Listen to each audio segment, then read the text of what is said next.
Hey everyone, and welcome back to my channel, Green Glow Gourmet.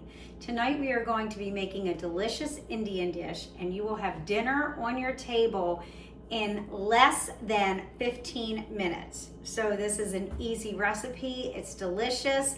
I'm going to give you the ingredients and then we're going to make it. So it calls for one 15-ounce can of chickpeas.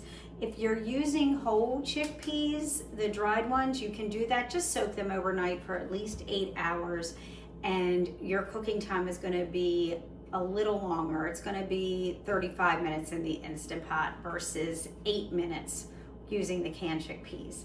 Then I also have here a can of the fire roasted and diced tomatoes. They have green chilies in them, so that's going to give it a kick as well. I'm using the diced yellow onions, so they're already diced. I'm using half a can of the diced fire roasted tomatoes.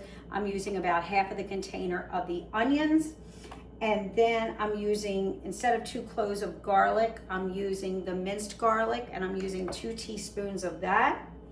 I'm also using 1.5 teaspoons of the cumin powder and 1 teaspoon of coriander powder, half a tablespoon of turmeric powder, 1 to 2 teaspoons of chili powder, depending on how spicy you'd like it, 2 teaspoons of salt, which is optional. I'm not going to use it, 1 tablespoon of tomato paste to thicken it up, and 1 teaspoon of cilantro, which you can put into your Instant Pot, but I am going to put it on afterwards after it's already made.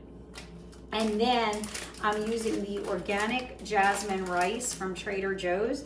You just put this pack in the microwave and it takes 3 minutes and it's cooked and it's easy. So with the Instant Pot, I'm going to put all my ingredients in. I'm going to cook it for about 8 minutes on high pressure, and then I'm going to let it naturally release. So the natural release could take a little longer. The reason you don't want to release it yourself is because it could spray liquid and the steam and it would be a mess. So you want to let it naturally release on its own. So that could take a little longer, but this is so quick and easy. So we're going to do that. We're going to put it in the Instant Pot, and then we're going to have to try it after everything is done. So if you'd like it all finished at the same time, which is ideal, after you naturally release this Instant Pot, you're not going to do anything. It's just going to release naturally on its own, and you know that it's ready because when you go to take the lid off, it will come off. If you go to turn it and it's not completely released naturally, you're not going to be able to get that lid off. So Instant Pots are great. They're safe. I use them all the time. It makes cooking so much faster than if you're doing it on the stove. It's also easy cleanup. You just have 1 pot to wash when you're finished.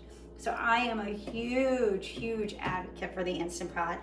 I have a 3-quart and an 8-quart. But get whatever you can afford. And like I said, if you want to do it on the stove top, you can. You'll find many recipes online on how to make this dish differently. You can also use garam masala. It's another Indian spice, and that is very spicy. So if you are going to use that, use a little bit, and that could take the place of your chili powder as well. If you have any questions or comments, if you make this or you do it a little differently, please put that below and ask me questions. I'd love to hear from you and answer the questions. If you have any tips that you've done that work differently or better for you, I'd love to learn from you as well.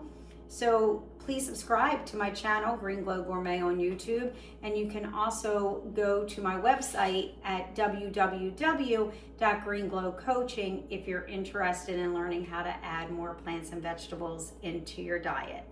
So we're going to put all this together. We're going to start our delicious dinner, and then we're going to come back and taste it. Okay, so I cooked it in the Instant Pot for 8 minutes, and then I let it naturally release, which means I just didn't do anything. I let it sit when it was finished cooking for about 10 minutes. And then I was able to turn the lid, and I had put the rice in the microwave for 3 minutes. And that when that was finished, I just put half of the rice in a bowl, and I took the chana masala out of the Instant Pot, and I poured that over top of the rice. It is still piping hot. I sprinkled some cilantro on top of it. Some people do not like cilantro, so if you are one of those people, by all means, don't use it. I love cilantro, so I sprinkled some on top. And now I'm just gonna mix it all together, and we are going to try a bite. It smells delicious, looks delicious. This tastes delicious. So please try this yourself. Let me know what you think. Here's to a healthier you, and I'll see you next week.